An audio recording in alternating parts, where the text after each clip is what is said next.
नमस्कार मु हेमंत प्रधान आपण मानको पुणी थोड़े स्वागत जनाऊँ आम SSC PGT economics 2023 lecture series रे आम मैंने डिस्कसन करूँ macro economics the classical model the complete classical model okay so जोड़ा आप 5 नंबर लेक्चर रे कवर अप हो सारी तो आम आज डिस्कसन करबा the classical versus Keynesian and the complete Keynesian model in our classical model we have analysed that the classical theory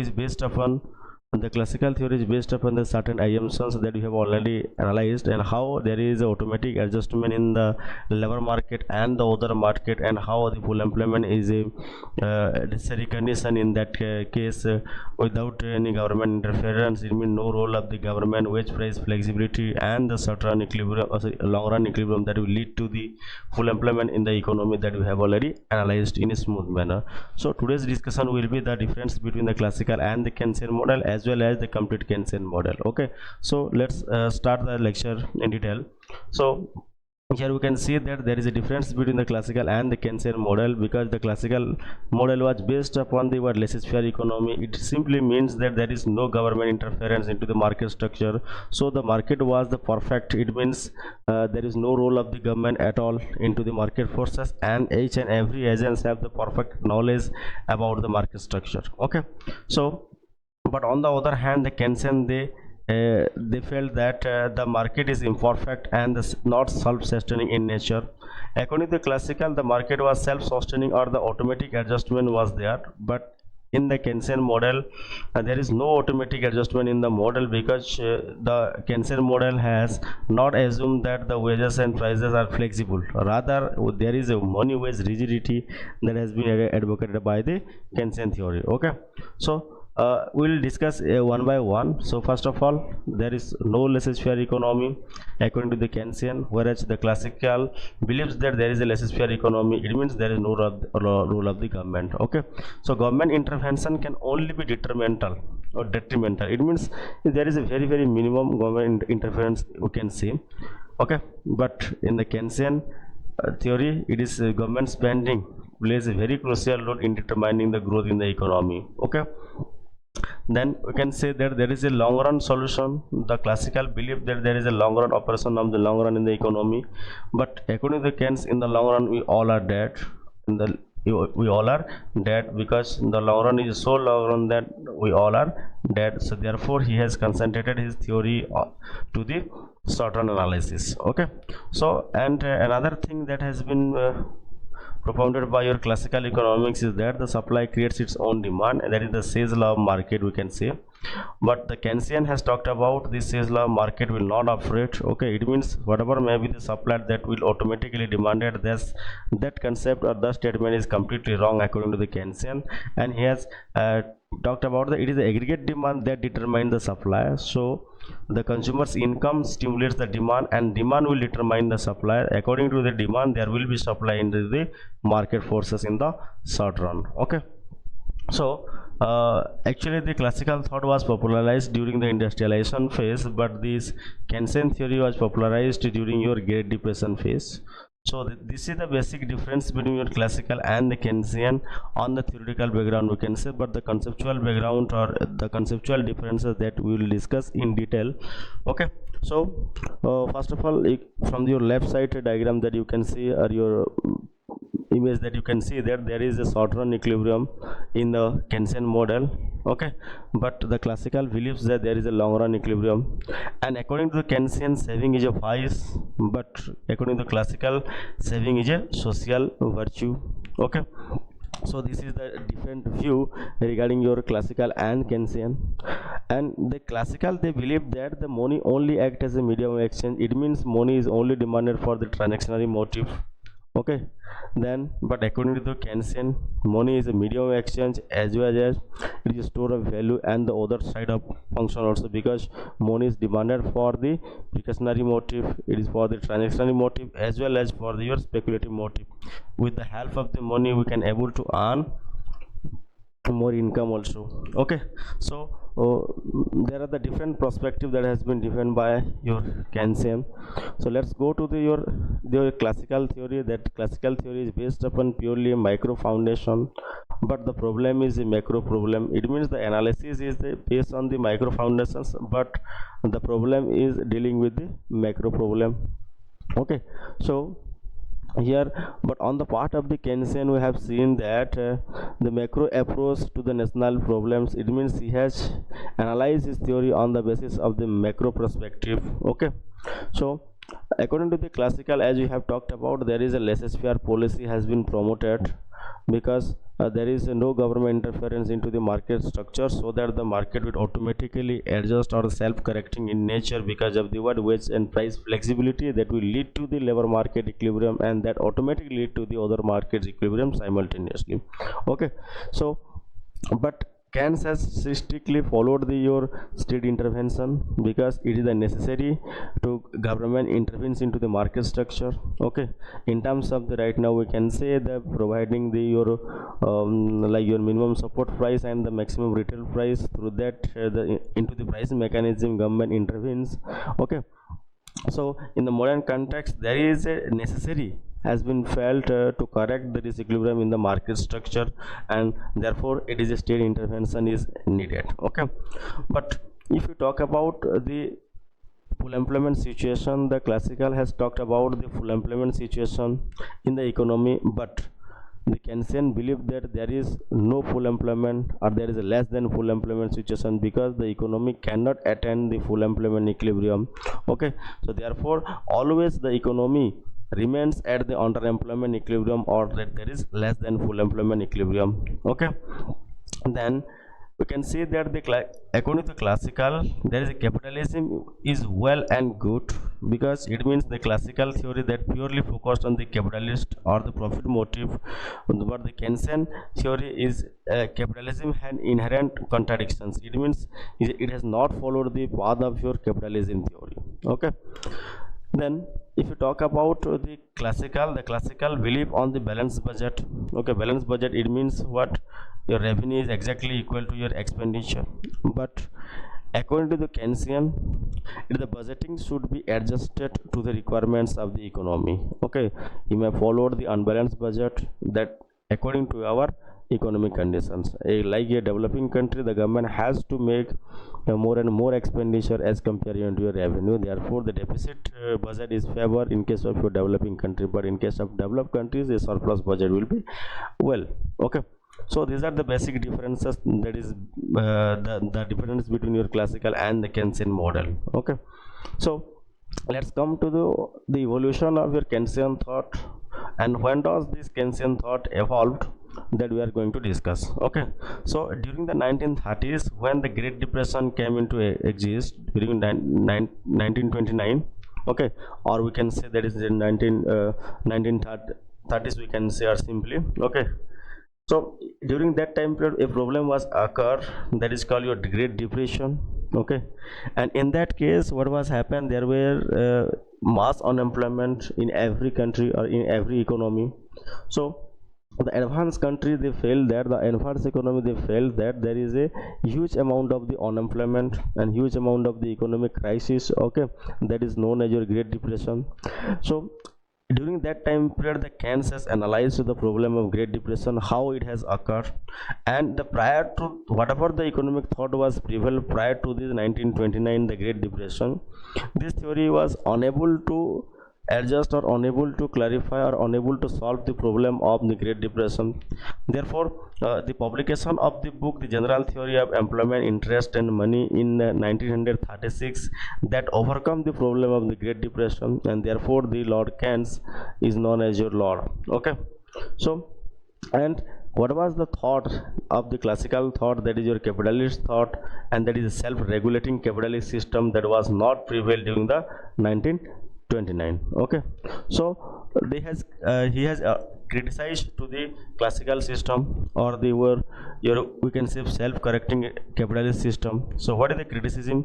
The supply does not create its own demand, as capitalist system or the classical system, they favor that the Say's law says that simply the supply creates its own demand, but the supply does not create its own demand. Even if there is supply, but there is lack of the demand because there is no income, because there is unemployment, huge unemployment in the economy. So whatever the supply is there, that will not automatically demanded by the people because of the lacking of income.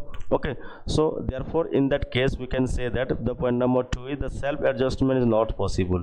Why the self adjustment is not possible? Because Keynes has talked about the wage and the price rigidity. Okay, mostly he has talked about the money wage rigidity, because there is a labor union. The labor union never will try to decrease the money wage rate. Okay, so there is a constant rate, that is money wage will must prevail in the economy, so that we cannot exactly the money wage cannot be flexible, okay, in any manner. Therefore the self adjustment mechanism will not work in the labor market.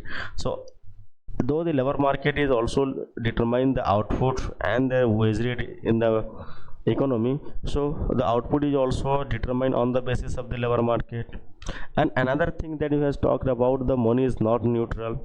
The according to your classical system, they talked about the money is neutral and money act as a wheel. It means money act as a passive role. Okay, but there is a greater role in the Keynesian thought, because if there is an increase in the money supply, then that will lead to the immediate effect of decline in the rate of interest, and rate of interest will induce the private investment, we can say, or investment, and increase in the investment means there is an increase in the aggregate demand, because aggregate demand components is consumption and your investment. Therefore the aggregate demand will increase, and if there is increase in the aggregate demand, then what will happen? Your employment will increase, because employment is a function of your aggregate demand or effective demand, we can say. Okay, so in that case what will happen? If there is increase in the level of employment, as we know that output is a function of employment, then what will happen in this case? Your output will increase. Okay, so output will increase. In this way your economy will operate. So there is a passive, there is an active role of money, okay, in the economy, which has been neglected by the classical system. Okay, so the overproduction is possible, as the Sales law talked about that the overproduction is not possible, but the Keynes has talked about the overproduction is possible, because if there is a lack of the demand in a particular situation, then what will happen? There is overproduction. And why there will be lack of the demand? Because of the what? Lack of the employment opportunities. Okay, so this situation may arise. Okay, then come to the underemployment situation. And why this underemployment situation will occur?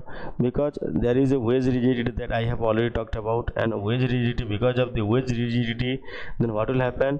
Your wage cannot be declined. Okay, so in that case we can say, if there is a wage rigidity, then total employment will not be adjusted. Okay, so this is the problem of the unemployment, and why we'll see in the subsequent time, then why there is a underemployment situation in the economy. The economy will not attain the full employment, it will operate before the full employment level. Okay, and therefore the state intervention is necessary. It means there is no laissez-faire policy. Okay, so government has to intervene into the market forces to correcting this your disequilibrium in the economy, okay, to achieve the full employment. Then what about the disturbances that will occur? That will be corrected by your government or the state intervention. So in this case we have talked about that another thing, that is saving is a private virtue and a public vice. Saving is not a thrift always. It means saving is always not give us the return. It is a private virtue. It is good for a private individual, but it is a vice, or it is a bad thing for the public, because when there is an increase in the saving, then what will happen in that case? The saving will lead to the decline in the capital formation. Okay, so if there will be more and more saving instead of the investment, then what will happen? There will be no capital formation, and the lack of the capital formation we may lead to the what? Lack in the employment generation and lack in the your level of output. So therefore again your equilibrium will decline and the output will decline. Okay, so Therefore the individual, for an individual it is a good thing, but for a public it is a bad thing, we can see. So this is the view regarding the saving. And saving and investment equality through income. So there is a major difference that has been felt by your Keynes. According to classical, saving is a function of rate of interest, as well as investment is a function of rate of interest. Okay, and the equality between the saving investment is brought by equality between saving and investment is brought by the rate of interest. Okay, but according to the Keynes, the saving is a function of the level of income, and investment is a function of the rate of interest and MEC, marginal efficiency of capital, both. So here we cannot get the equality in a simultaneously manner. So we have to equalize the saving equal to investment through income. Okay, so here the rate of interest is not determining your level of saving, okay, and the level of investment. It is rather income which will determine the saving and investment equality. Okay, so therefore the saving investment equality according to Keynes is brought by the level of income, not brought by the level of rate of interest as suggested by the your classical thought. Okay, so wage cut no solution, that I have already talked about, that wage cut is the no solution to achieve the full employment level. Okay, we have to put the another way. Okay, because there is a trade union who will not induce to a decline in the wage rate. So therefore the labor union always try to maintain a standard of money wage rate or below that wage rate. We cannot able to, government will fix the minimum wage law. Therefore a particular employer cannot employ below that wage rate. Okay, so therefore wage cut is no possible in the Keynesian theory.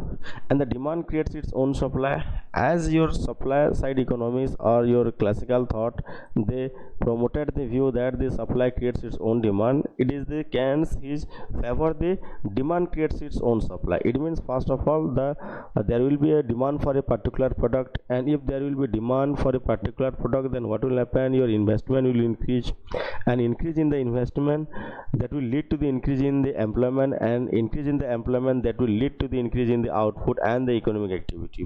So if there will be demand in the economy, then supply will come. Okay, automatically the supply will not be corrected by the demand. Okay, so it is the demand that creates the supply. Okay, so if there is a demand for a product, then that product will come into the market. Okay, so next come to your what, short-run equilibrium. As you have already discussed, the classical belief that there is a long-run equilibrium, and in the long run the labor market and all economy always in the equilibrium, and there is full employment equilibrium is achieved. But in the short run the full employment cannot be achieved, so therefore the economy has to operate before the full employment. Okay, so purely Keynes has focused on the what, short-run equilibrium or short-run analysis, not on the long run. Okay, so therefore next come to the what, your emphasis on the study of the macroeconomics. The classical economists, they ignored the theory of the macroeconomics despite they were dealing with the problem of the macroeconomics. So their theory was purely micro foundations, but the problem was macro, that I have already analyzed. But it is the Keynes who has, for the first time, he has made a systematical study on the basis of the macro analysis and how the problem can be solved in a macro perspective or in aggregate perspective. Okay, and another criticism of the classical economists is that the classical economists did not explain the trade cycle and what is the cause of trade cycle, why the trade cycle will occur. Okay, or the business cycle will occur. But it is the Keynes, he has completely talked about the trade cycle. Okay, this is because of the what, we can say combined expenditure, we can say. Okay, and because of the what, consumption, or because of the what, demand, lack of the demand, there will be possibility of your trade cycle, we can say. Okay, so all these are the possible explanation that we can say the difference between your classical and the Keynesian. And another 2 point also that we can have, that is no separation between the monetary theory from value theory, because the conclusion that we have derived in our previous class, that the classical dichotomy, it means the separation between the money market and real market, we can say. It means the nominal variables will not affect to the real variables. Nominal variables like the money supply will only affect the price level because output is constant or full employment, the full employment. So whatever may be the money supply, increase in the money supply, that will lead to the increase in the price level proportionately, because in the classical theory we have talked about that there is a Fisher quantity theory of money, and according to Fisher quantity theory of money, money supply is a function of your price level, we can say, or simply price level is a function of money supply. And if there is increase in the money supply, then that will automatically lead to the increase in the price level, or rather your full employment equilibrium is there. Okay, because if there is no increase in the income, that will lead to the increase in the price. Okay, so therefore we can say that the money supply and the price are directly and proportionally related. So there is a classical dichotomy: the money supply will not affect the real variables like real rate of interest, level of employment, and output. So there is a separation between your monetary value and your real value. Okay, in a theoretical separation between the money market and your real market, we can say. So this separation is known as your classical dichotomy. So this type of problem is not occur in case of your Keynesian theory. It means Keynes has solved the problem of the classical dichotomy, and he talked about that the money supply will also affect, or the nominal variables will also affect the real variable. It simply says that there is an interdependence of the variables, or interdependence among the markets. Okay, so this is the view of the Keynes and the classical regarding your classical dichotomy. Okay, so next point is your role of the effective demand is ignored by the your classical. Only classical, that was Malthus. Okay, Malthus had talked about the effective demand or the demand side. Okay, and no other economist they have talked about the demand. Okay, but if you say that the effective demand, role of effective demand has been completely ignored. And what is the meaning of effective demand? Effective demand means it's the demand where aggregate demand is equal to aggregate supply. Okay, so aggregate demand equal to aggregate supply, that will determine your level of effective demand. Okay, where the aggregate demand is exactly equal to your aggregate supply, and that demand is known as your effective demand. Okay, so this effective demand has been completely ignored because in the classical model we have not talked about any type of demand curve. Okay, because here there is a full employment in the economy, and the aggregate supply curve is vertical, and accordingly whatever may be the demanded, that will automatically adjusted. Okay, at the supply, given supply. Okay, so this is about your classical and the Keynesian differences. Let's come to the concept of effective demand. So what is the meaning of effective demand? Because we have talked about that the Keynes has focused on the demand side. Keynes has focused on the demand side, and he has also focused on the short run. Okay, he has also focused on the short run. One minute. Okay, he has also focused on the short run. Okay, and we can see that there is a role of the effective demand. We can say it is the effective demand that will determine the level of employment, and that will determine the level of output in the economy. Okay, so there is a greater role of the effective demand. So let's discuss what is the meaning of effective demand. Okay, so what is the meaning of effective demand? And he has talked about that the Great Depression was failed due to the lack of the effective demand, because there was lack of the effective demand. Okay, so therefore the economic activity was downfall. So what is the meaning of effective demand? Simply, the meaning of demand means we think that it is a desire, but in economics the desire backed by the ability to pay is known as your demand. Okay, it means you must have the ability to pay, you must have the desire to purchase or desire to have that good. If these two conditions fulfill, then we can say that there is a demand for a particular commodity. Okay, but what is the meaning of effective here? What is the meaning of effective here? It means that spent in the buying consumption goods and investment goods. Okay, it means the income must be consumed or invested. So the total income can be devoted into consumption and investment spending. If this will become true, It means the total income is nothing but the aggregate supply, and C plus I is the component of the aggregate demand, that we can say that the aggregate demand is equal to aggregate supply. So this is nothing but your what? Effective demand. The effective demand simply refers to that type of demand where there is aggregate demand is equal to aggregate supply. Okay, so the Keynes use the term effective demand to denote the total demand for goods and services at various level of employment. So at the various level of employment, what is the total amount of the demand of the goods and services? If that would become equal, so that type of demand is known as your effective demand. Okay, so that we can say that there is a, if there is a different level of employment, then there would be different level of aggregate demand, we can say. But there can be a level of employment where aggregate demand equals to aggregate supply. So there may be different level of employment. Okay, so there may be different level of aggregate demand. So there would be any particular level of aggregate demand, there will be aggregate particular level of aggregate demand where the aggregate supply and aggregate demand becomes equal, and that particular aggregate demand and supply equilibrium, or that particular effective demand, that particular demand is known as your effective demand. Okay, so you have to keep in mind that. So in other words, if you can say the value of demand or the aggregate demand at the point of aggregate demand function where it is intersected by the aggregate supply function will be called effective demand. Simply, as I have already told you that the aggregate demand is equal to aggregate supply, then that particular demand is known as your effective demand. Okay, okay, then let's come to your thus according to the Keynes, the level of employment is determined by effective demand. So what determines the level of employment in Keynesian theory? It is the effective demand that determines the level of employment in the Keynesian theory. And what determines the level of effective demand? The level of effective demand is determined at that level of employment where aggregate demand is exactly equal to the aggregate supply. So here 2-3 things we are talking about. So output is a function of effective demand, and how to get that effective demand?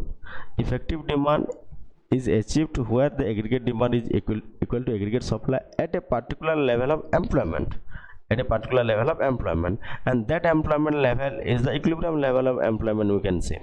Okay, so this is all about your effective demand, what is the meaning of effective demand, and how to get the effective demand, and how the effective demand that affects the different types of economic activity. So simply we can say that the employment is a function of the effective demand. Okay, then this effective demand would lead to the employment generation, and employment is a function of output is a function of employment. So if there is an increase in the effective demand, there is increase in the employment, and there is increase in the output. Okay, okay, so this is all about your effective demand and how the effective demand that will affect the economy. So I have given you the differences between the classical and the Keynesian model, what are the theoretical differences and what are the basic conceptual differences that we are going to talk about. So first of all, the classical and the Keynesian, we'll see regarding your output and other thing determination. So according to the classical, output is a function of level of employment. Let me put the another color, it would be better. Okay, so here you can see that the classical economists believe that output is a function of the level of employment, and the level of employment, how the level of employment will determine the classical model, that will depend upon the demand for labor and supply of labor. Okay, and the demand for labor, how the demand for labor is determined? The demand for labor is a function of real wage, and that is small w. Okay, and we can represent the small w in terms of the capital W divided by P. It means the money wage divided by price level, that will lead to the, and that is exactly equal to your real wage rate. So therefore the demand for labor is a function of the real wage, we can say. And how they are related? The demand for labor is inversely related to the real wage. It means if there is an increase in the real wage, the demand for labor will decline. So they are inversely related. So what will be the slope of the demand curve? In that case, the slope of the demand curve would be downward sloping. Okay, so let's come to the supply of labor case that we have already discussed. The supply of labor is function of real wage. okay, and that is nothing but the capital W divided by P, or that is money wage divided by price level. So how the supply of labor is related to real wage? The supply of labor is related to real wage in a positive manner. It means if there is an increase in the real wage, then supply of labor is also increasing. Therefore the labor supply curve is upward sloping. Okay, if you plot the in a diagrammatical representation the level of employment, that is N, is taken on the horizontal axis, and if you take the wage rate at the your vertical axis, then the demand for labor curve and the supply of labor curve, where the demand for labor curve and supply of labor curve get intersect, we can get the level of employment here and the wage rate also here. So in the labor market we are determining the level of employment as well as the wage rate. Okay, so let's come to your Keynesian theory. I have discussed you the classical model, then let's come to the your Keynesian theory. And Keynesian theory, we have talked about that the output is a function of the level of employment. Both are same in this case. In both classical and Keynesian case, the output is a function of the level of employment. But if you see in the Keynesian case, the employment is a function of the effective demand, whereas in classical case, employment is a function of demand for labor and supply of labor. Okay, but here it is the effective demand that determines the level of employment. So this is the theoretical differences. Okay, and this is the core differences between these two. And how the effective demand is determined? That is determined on the basis of your aggregate demand, where the effective demands mean aggregate demand is exactly equal to the aggregate supply. So that employment will lead to your determination of employment in that case. So the aggregate demand is comprises of the two component, that is C plus I, we can say. It means consumption demand plus investment demand. And how the consumption is affected? The consumption is a function of the level of income, and investment is a function of the rate of interest as well as the MEC according to the marginal efficiency of capital according to Keynes. So investment is a function of the rate of interest and the marginal efficiency of capital. Okay, so the saving is a function of, in that case, saving is a function of level of income. So both income and consumption are the function of, both consumption and saving are the function of level of income, whereas investment is a function of rate of interest and MEC. Therefore we cannot get the equality between the saving and investment in this case, so that will be brought by the level of income. Okay, we'll discuss in detail. So that was your we can say that the employment, how the level of output is determined, how the level of employment is determined. Okay, so let's come to the labor market equilibrium, how the labor market equilibrium in Keynesian model and classical model is determined, that we'll see.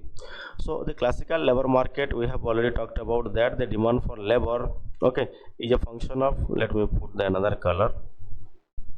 Okay, so here you can see that the demand for labor is a function of the real wage, and demand for labor is the inverse function of real wage. It means that if there is an increase in the real wage, the demand for labor will decline. But on the other hand, the supply of labor curve is a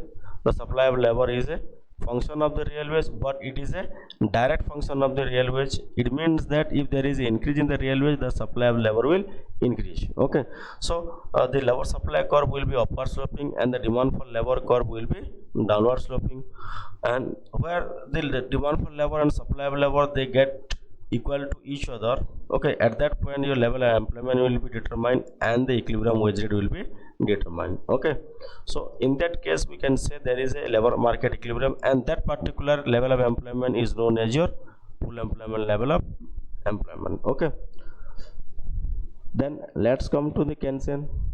So in the Keynesian model, what will happen? There is a differences. There is no difference in the demand for labor, but there is a difference in the supply of labor.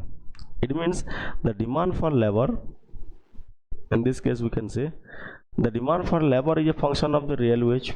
There is no issue at all. Okay, and the demand for labor is inversely related to the real wage, so therefore the demand for labor curve is downward sloping.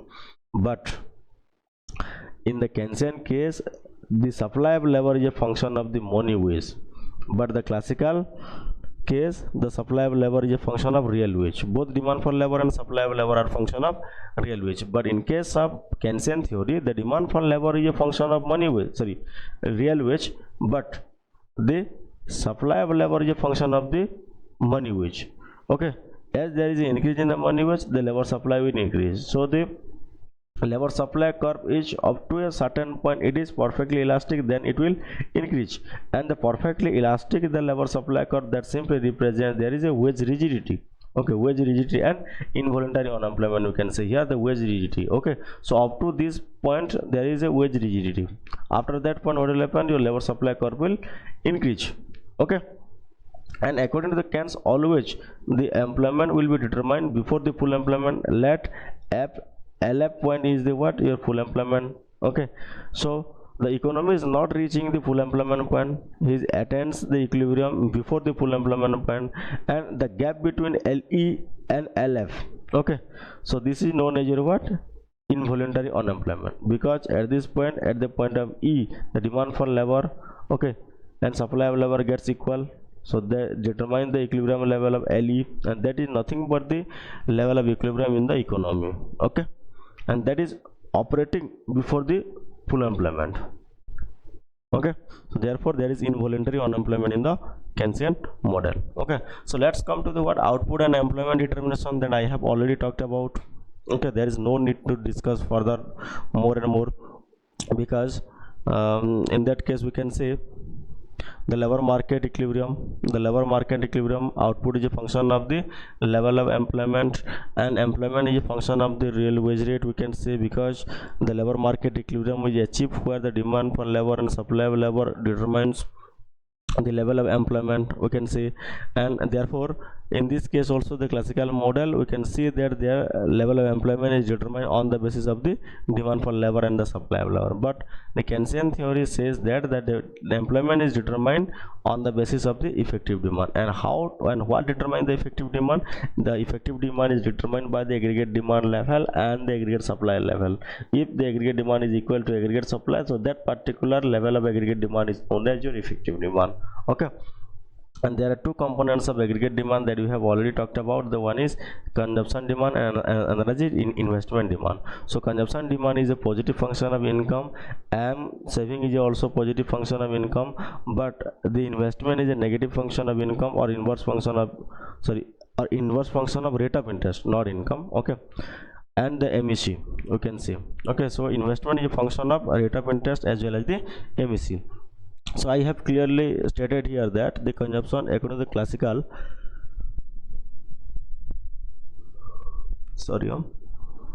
according to classical, consumption is a function of rate of interest, and saving is also a function of rate of interest, and investment is function of rate of interest. Therefore the equality between the saving and investment is brought by the rate of interest.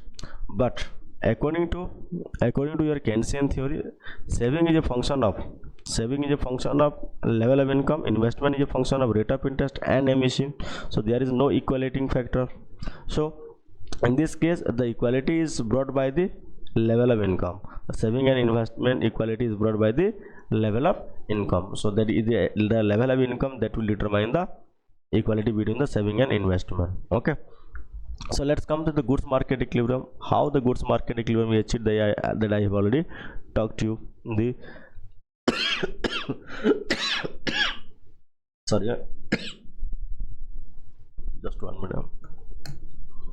So in your classical theory, both saving and investment are function of rate of interest, and the equality between the saving and investment will be brought by the rate of interest. But according to the Keynes, investment is a function of income, and investment is a function of rate of interest and marginal efficiency of capital, but saving is a function of level of income. So the equality between the saving and investment is brought by the level of income. Okay, so what determines the rate of interest in both the theories?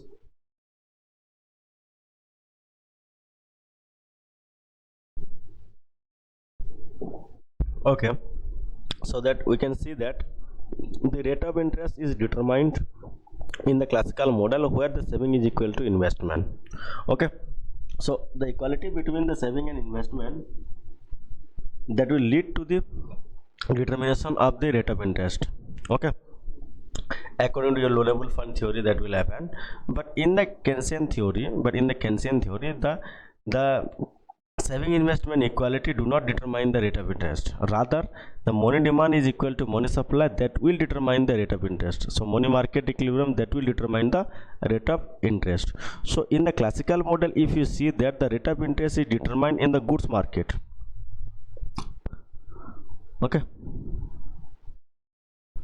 but in your Keynesian model we can see the rate of interest is determined in the money market. So that is the basic difference that you have to notice. Okay, so in the classical model the rate of interest is determined in the goods market equilibrium, but whereas in the Keynesian model the rate of interest is determined in the money market. Okay, so I have already talked about this. Your demand for money, the classical demand for money, that is based upon your only medium of exchange, or the money is demanded for only transactionary purpose. Okay, and money act as a passive role, therefore the money is demanded for only transactionary motive, and the transactionary motive is a function of level of income. Okay, if there is an increase in the level of income, the transactionary motive will increase. But according to the Keynes, the money is demanded for the medium of exchange function also, and also for the store of value function. Therefore there is a active role of money. Okay, and money is demanded for three motives. One is transitory motive, another is precautionary motive, another is speculative motive, and both the transitory motive and the precautionary motive are the function of level of income, and the transitory motive and speculative motive are the positive function of a level of income. It means that if there is an increase in the level of income, the transitory motive will increase and precautionary motive will also increase. But the speculative motive, it is a newly concept that is given by your Keynes, are completely new to the economic theory, and that is the liquidity preference theory we can say, or this liquidity preference or the your speculative demand for money will depend upon the rate of interest, and that will inversely depend upon the rate of interest. It means if the rate of interest will increase, the speculative demand for money will decline, and if the rate of interest will decline, the speculative demand for money will increase. Okay, so this is the role of money or the demand for money we can see. And money market equilibrium we'll see in the Keynesian and the classical model. The classical model, based upon the money market equilibrium, is based upon the Fisher quantity theory of money. The Fisher quantity theory of money. Okay. Then here the money supply will lead to the increase in the price level, and value of money will decline. But here the money supply would not affect the level of employment, the level of output, and the real your that your just 1 minute, that will never affect your real wage rate, that will never affect your real interest rate. Okay, so in that case it means simply the money supply does not affect the real variables, so therefore there is a classical dichotomy. Okay, so the money supply and the price are directly related in this case we can say, because there is a full employment in the economy, because there is a full employment in the economy, so there is a full employment output, and aggregate supply curve is vertical. So whatever may be the money supply and the money supply, that will determine the aggregate demand. Okay, if there is a high money supply, then there will be high aggregate demand, but that will lead to the only increase in the price level, but output remaining constant. Therefore the money supply has only effect of increasing the price. Okay, if there is increase in the price, if there is increase in the money supply, there is increase in the price level, so that will not affect the level of employment as well as the level of output. Okay, and all these are the real variables. So therefore there is a classical dichotomy, theoretical separation between the money market and the the theoretical separation between the nominal variables and the real variables we can see. And in the Keynesian theory, it is based upon the liquidity preference hypothesis. Okay, it is based upon the liquidity preference hypothesis. It means if there is an increase in the money supply, the rate of interest will decline, and if there is a decline in the rate of interest, that will lead to the increase in the investment, and the investment will increase the aggregate demand, because there are two components of aggregate demand, the consumption spending and the investment expenditure. Okay, so if there is an increase in the if there is an increase in the aggregate demand, that will lead to the increase in the employment, because employment is a function of your aggregate demand or effective demand, we can say. So, and as we know that the output is a function of the level of employment. If the level of employment will increase, then automatically your output will increase. Then if the output increase, then your income is also increase, and that will lead to the increase in the price, because of the, again, that income will be devoted to the C and I, so therefore the demand will increase. So in this way we can say that Keynesian model will operate and the money act as a active role in this case. So here we can see that the money supply and the price level are indirect relations. They are having the indirect relations, but the your classical has there is a direct and proportional relation. Okay, so this is all about your differences between the classical and Keynesian. Let's come to your the Keynesian system and how we are going to analyze the complete Keynesian model. Okay, and I have already told about that the Great Depression of the 1930s that led to the evolution of the Keynesian thought. Okay, and the Keynes has written a book called your general theory of employment, interest and money, as simply it is known as the general theory. Okay, and the J.M. Keynes has published this book, and after this macroeconomic thought is known as your Keynesianism or Keynesian macroeconomics thought, we can say. Okay, so this is the core of the modern macroeconomic theory. The modern macroeconomic theory, this is the base of the Keynesian model, is the base of the modern economic theory. Therefore the Keynes is known as the father of the modern macroeconomics, you can say.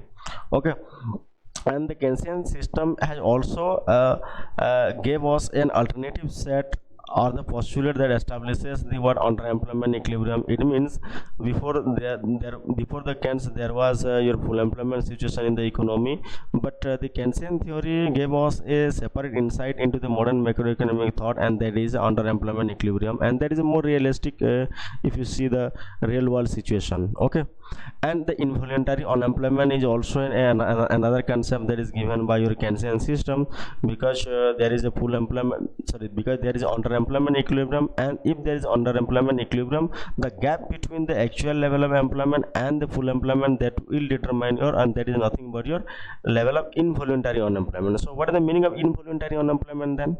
Involuntary unemployment simply refers to, it is the workforce which are not get any job even when they are willing to work at the existing money wage rate. It means, suppose for example your money wage rate is 100 rupees, and at that 100 rupees there are 500 people they want to work.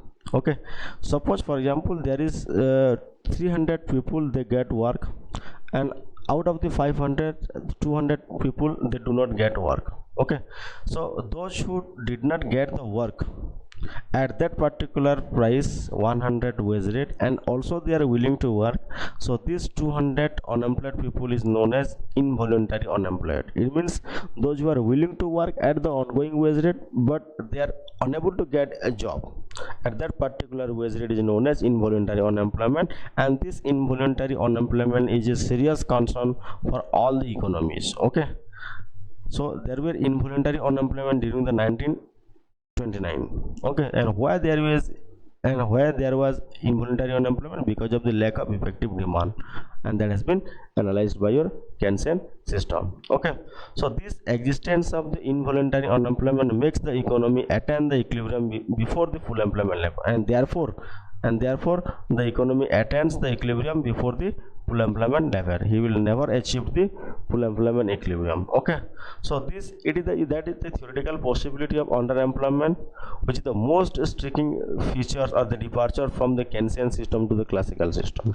So this underemployment equilibrium is most the crucial separation or the difference between your classical and the Keynesian thought, we can say. Okay, so and another thing the Keynes has mentioned that I have already talked about, that the interdependence among the different markets, are the macroeconomic variables. Because the classical economy, they believe that there is a theoretical separation between your real and the monetary variables, but the Keynes has talked about there is a interdependence among the macroeconomic variables. It means the money supply also affects the real variables. It means nominal variable also affect the real variable. Okay, so as we see that in the simple Keynesian model, what will happen, the income determination or the level of employment determination, that will purely determined by the equality between your planned saving and the planned investment. So here whatever the saving is equal to investment, that we are talking about the planned saving and the planned investment, and that in the technical language we can say that ex ante saving and ex ante investment. Okay, ex ante saving and ex ante investment, it is not the ex post and ex post saving and investment, it is the ex ante saving, it is the planned saving investment. Okay, so the saving function and the investment function, as we know that the saving function is, the saving is a function of the level of income, and the investment is a function of the rate of interest as well as your MPC. But here we can say that the saving is a function of the rate of interest. Okay, keeping the MPC is equal to as it is. So to understand the complete Keynesian model, we have to know about those certain equations. Okay, certain equations. So what are that certain equations? There is in the Keynesian model there are actually 4 types of market, but we are talking about the 3 markets: the commodity markets, money market, and the labor market. Another market was a bond market, and according to Walrus, which has been demolished or which has been withdrawn. Okay, the Kansas not consider that one, but we will talk about the 3 markets: the money market, the your commodity market, and labor market. So I will start with the labor market. Okay, I will start with the labor market. So the labor market equilibrium, how we are getting the labor market equilibrium? So the labor market equilibrium, as we know that the labor market equilibrium is attained where the demand for labor is equal to the supply of labor. Okay, supply of labor.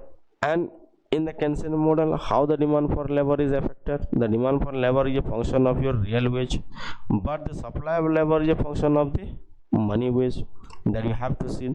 And this functional form, in the functional form, this can be represented. So either we have to represent the demand for money in terms of the money wage, or the supply of money in terms of the real wage. Otherwise we cannot able to draw the equality between these two, demand for and the supply of your labor, we cannot be get. Okay, we cannot get that one. So here what we have done, we have done that the labor demand is expressed in terms of the money wage rate. Also this equation can be written as the W is equal to price, which is divided by dy by dn, and this dy by dn represents what? The marginal physical productivity of the labor, or simply we can say, as we know that the dq divided by dl is nothing but the marginal productivity of labor, and dq divided by dk is nothing but the marginal productivity of capital, we can say. So here we have also written that same thing, that is the marginal productivity of level of employment or level of employment, we can say the marginal productivity of employment or the labor, we can say, into price. Okay, so that is the labor demand function. And the money wage function, the money wage function has the 2 part. So listen to this carefully. This money wage is known as a rigid money wage, as you can say, the minimum money wage rate, okay, which has been fixed by the legislation, and plus wn, which is a function of the level of employment. It means if there is increase in the money wage, then there is the increase in the level of employment. So there are two segments of the labor supply function. One is this, where w0, and at this point what will happen here, that is a wn, we can say it means due to the increase in the wage rate, if there is an increase in the wage rate, employment is also increased. Okay, in this way. But before the your or the, we can say, the below the point of the w0, the employment will not get changed because the wage rate is same. Okay,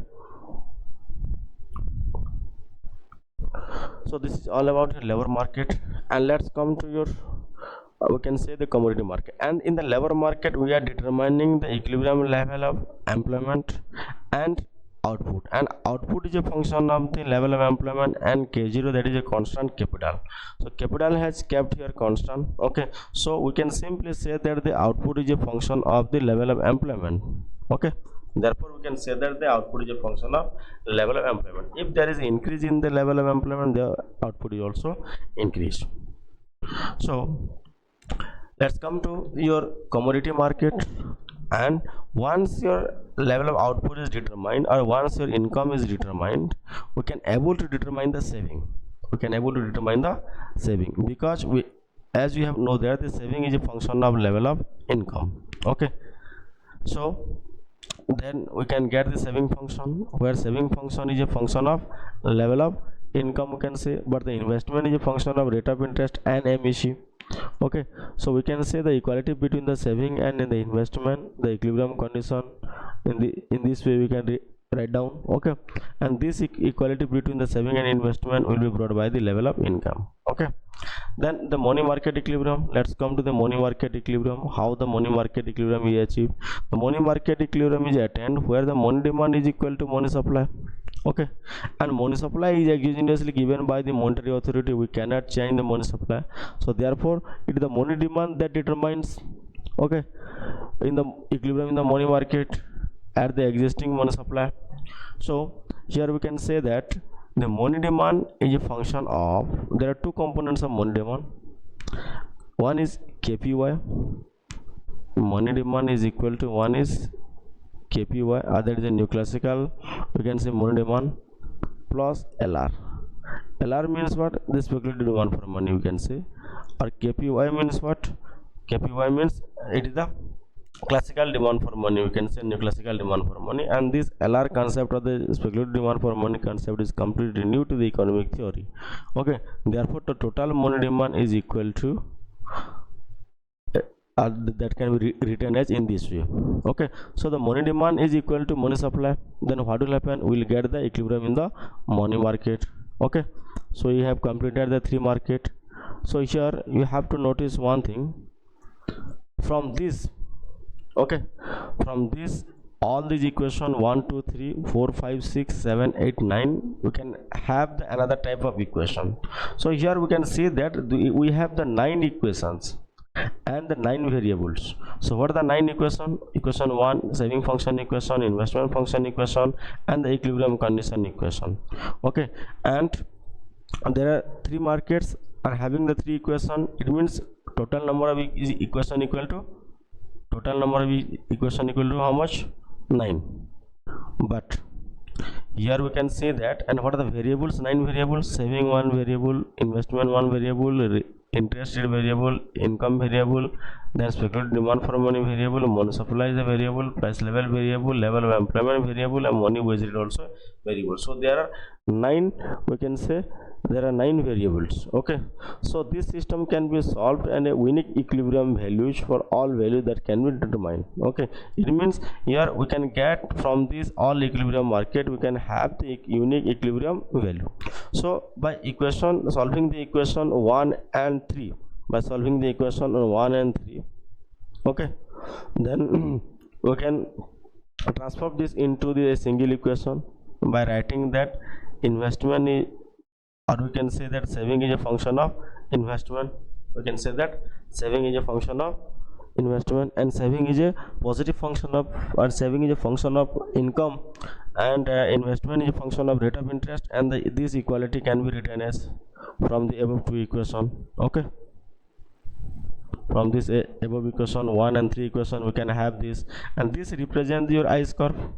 IS curve represents simply the spending is equal to your investment. In a two sector economy, that is nothing but the saving is equal to investment. Okay, so the spending is equal to, or your total leakages is equal to injection, we can see. Okay, so another 4 and 6 equation we can see, the 4 and money demand and the money supply equation. So by equating these two equations, the money supply is equal to, we can say that if the in the lever market, so if in the money market equilibrium money demand is equal to money supply, then we can have this M0 is equal to KPY plus LR. Okay, it means what? This is the money demand function and this is the money supply function. Okay, so this money demand and money supply function represents what? Your LM curve. Okay, so from this IS and LM curve you can able to derive the aggregate demand. aggregate demand curve. Okay, by eliminating r and solving for p and y, you can have the aggregate demand function.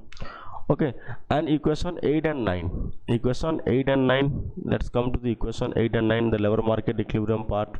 Okay, in that part we have seen that the demand function, this is nothing but the your labor demand function, and this w0 plus wn, this is nothing but the labor supply function. So this equation shows that the labor market equilibrium money demand is your demand for labor is exactly equal to the supply of labor. Okay, so in this case your labor market equilibrium is achieved. So lastly, for output, we are having output is a function of your level of employment. Okay, keeping the your capital constant. Okay, so by solving these two equations, the 3 prime and the 4 prime, we can say, okay, we can have this aggregate supply function. So we can get the aggregate demand function and aggregate supply function from these 3 markets.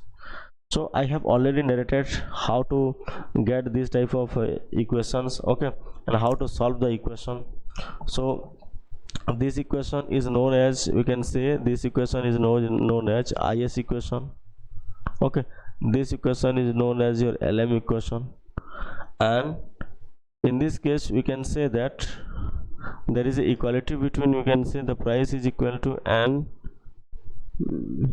nk0, and which is equal to, it means simply this is the money demand and money supply function. Okay, money demand and money supply function, equation 3. Okay, so here we can see that from these above 3 equations, there are 3 equations and 3 unknowns. And what are the unknowns? N unknowns, R unknowns, and P unknowns, we can see. Okay, so all these 3 equations having the 3 unknowns. One is N, level of employment, another is R, level of interest rate, and another is price level. Okay, so now we consider the first equation and the third equation. So from the first equation and the third equation, we can see. Okay, then here we have the 3 variables. Here we have the 3 variables, and what are the 3 variables? R, P, and R, P, and we can say, just a minute. Okay, R, P, and okay, so here the 3 variables R, P, and N, we can see. So this can be solved for R and P in terms of the N, we can see. So we have to solve this equation, and nothing has to be discussed more and more. So to conclude, we can say that the consensus system is deterministic, but the full employment is not guaranteed. We can able to determine the consensus model, but the full employment situation is not guaranteed by us. Okay, so this is all about, we can say, the complete Keynesian model and the labor market, money market equilibrium, and so many things.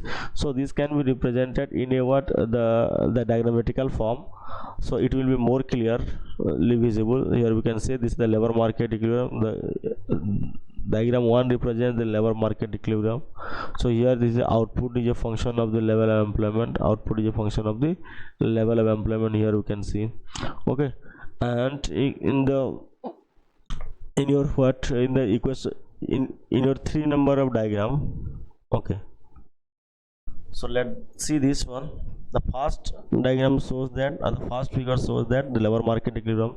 Second figure shows as your output and the level of employment, how they are related. And the third one shows that the aggregate demand is equal to aggregate supply, because aggregate supply is determined in the labor market. In the labor market, the output will determine, and that output will determine the aggregate supply, and which is perfectly inelastic, or it will remain constant. Okay, so let's come to the demand function. And aggregate demand is determined on the basis of the what, money supply. Okay, so the equality between these will determine the price level, which is constant. So we can have this one, the output and price level we can get. Okay, so from this aggregate demand and aggregate supply equality, okay, output has already been determined. So we can have this the IS LM curve and IS curve. Okay, so IS curve is downward sloping and LM curve is upward sloping, having a perfectly elastic path. This is known as your liquidity trap. Okay, so at this what will happen, your in the ISLM model, in the y-axis we have taken the rate of interest, and in the x-axis we have taken the level of income. That has to be keep in mind. Okay, so here while talking about the while talking about your LM curve and the IS curve, and the LM IS equality will determine the rate of interest. Okay, otherwise we can say that if the level of output is determined, and that level of output will determine the what your level of saving. Okay, and that saving will determine the level of investment. That saving will determine the level of investment, because in the Keynesian model there is planned saving is equal to planned investment. So if you plot another diagram in the diagram number 6, the on the vertical axis or at the vertical axis we can having this your saving, and in the horizontal axis we are having the rate of interest. Okay, sorry, sorry. In the vertical axis we are taking the saving, and the horizontal axis we are taking the investment. So this equality 45-degree line will represents both sides are equal, or this equality will determine here, and this is nothing but the rate of interest R bar. Okay, so here also we can able to get this one. Okay, and this will get the investment. So at the different rate of R we can have the different rate of investment. Okay, the different level of investment. So this is all about your complete Keynesian model. Okay, so there is involuntary unemployment will occur. Okay, then you can see the complete analysis of this model, how this model will work. First of all, you see the labor market equilibrium. So in the labor market, the demand for labor curve is downward sloping, and this is the demand for labor equation we are expressing in terms of the money wage. Okay, and it is the supply of labor, because supply of labor is a function of the money wage. Okay, clear? Then the economy in the if we are taking at the what your vertical axis level of employment, and wage rate at the horizontal axis. So in that case what will happen, if NF is the full employment amount of the labor, okay, then the demand, the equality between the supply of your labor and the demand for labor curve will determine the wage rate or the level of employment. If N bar is the level of employment is determined in the economy, that is before the full employment level. Okay, and the wage rate will also determine, the money wage rate also be determined, that is some your capital W0.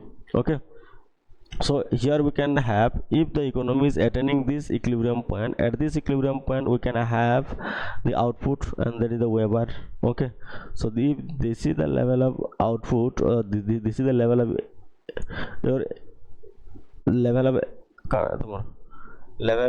here it is a level of labor, we can say, or employment, and the level of output will determine here also. Okay, then if once a level of output is determined, then we can have the aggregate demand and the aggregate supply. So this is nothing but the aggregate supply will get here, and aggregate supply is upward sloping and aggregate demand is downward sloping. Okay, and this point is known as the level of effective demand, we can say, where your aggregate supply and the aggregate demand are equal. Okay, so here we will get the equality between the aggregate demand and the aggregate supply, that will determine the level of price level in the economy. Okay, then we'll jump to the next diagram number 4, and under the diagram number 4 we have seen that diagram number 4 represents the equality between the IS and LM curve. So at this level of income, what will happen, this simply ISLM represent the equality between the level of income and rate of interest. So at this level of income you are having the rate of interest equal to R bar. Okay, and this nothing but the equilibrium in the ISLM situation. Okay, so from this, if the output is determined, then we can have the saving. Okay, and that saving must be equal to the investment, so there would be saving and investment equality at this point. Okay, so if you see in a separate diagram, the saving and investment are taken. Okay, then what will happen, this equality will remain from the origin or start from the origin having the 45-degree line. Okay, and here we can able to determine the rate of interest as well as the investment also. So in this way we'll move from this right hand angle to up and to the left hand side. Okay, so this is all about your Keynesian model, complete Keynesian model. Okay, if there would be any doubt, then you will message me in the section box. Okay, so this is all about the involuntary unemployment will appear. So what is the amount of the involuntary unemployment here? To notice here the amount of the difference between NF and N bar. So this is the full employment amount and this is the actual employment amount. So what is the gap between the full employment and the current level of employment? So this gap is known as the involuntary unemployment. Okay, and this involuntary unemployment is only because of the what, due to the what, due to the what, money wage rate is constant. Okay, so because there is a wage rigidity. Okay, and that will lead to the decline in the demand. Okay, so in this case what will happen in that case? Okay, so you understood the concept clearly. So this is the involuntary unemployment and that would determine the underemployment equilibrium in the economy. Okay, so I have already dictated here. So all how to achieve this full employment equilibrium or underemployment equilibrium under the classical model. Okay, so let's come to the criticism of your Keynesian model. How the Keynesian model has been criticized? Firstly, the Keynesian model has been criticized that it has too much aggressive, okay, or aggregative. We can say it is too much aggregative, not aggressive. It is too much aggregative. It means he has focused on the aggregate data only. Okay, and second criticism of this is that it is too static. It means it is not applied in case of your dynamism or the short-run dynamism case. Okay, or it is an helpful, not suitable for the long-run macroeconomic growth or analysis.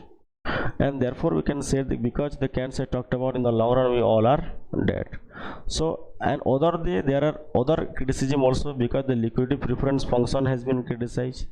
Okay, because the Keynesian theory believe that there only we can have in terms of the wealth income, have in terms of the money or in terms of the bond, or this is an oversimplification we can see. Just one more.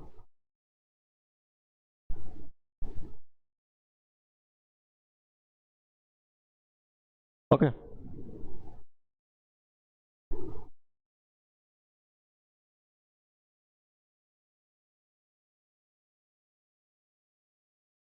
so the liquidity preference function has been criticized severely because Keynes has limited the either the consumer will keep the bond or he will keep the money. The second criticism of this Keynesian theory is that the investment theory has been criticized, because we can see that it has been criticized and the new theories of investment has been evolved, and the consumption function also has been criticized, because there are alternative approach that has been developed by relative income hypothesis, absolute income permanent income hypothesis, and the life cycle hypothesis. And another criticism is that the firms maximize profit, it is based on the criticized. Okay, it has been criticized, we can say it means the profit maximizing behavior of the firm also determined. Okay, and the criticized. Okay, so fifthly we can say that the money wage determination in the model is inadequate. So how the money wage being determined, that is not adequate enough. Then the sixth problem is that of the Keynesian model is they did not consider the real balance effect, and real balance effect was given by Don Partikin. Okay, and the Figu effect with the flexibility of the prices level in the face of unemployment. So here he has completely ignored the real balance effect as well as the Figu effect. Okay, we will see in a separate video what is the meaning of real balance effect and the Figu effect. So lastly, if you say that the unemployment is the today's problem, but also there is another problem, your inflation and the economic growth. So we have to focus on both inflation as well as the economic growth also. So this much for today. Okay, thank you. I think you have completely understood what is the meaning of your classical and Keynesian comparison, and how in the Keynesian model we are determining the level of output and the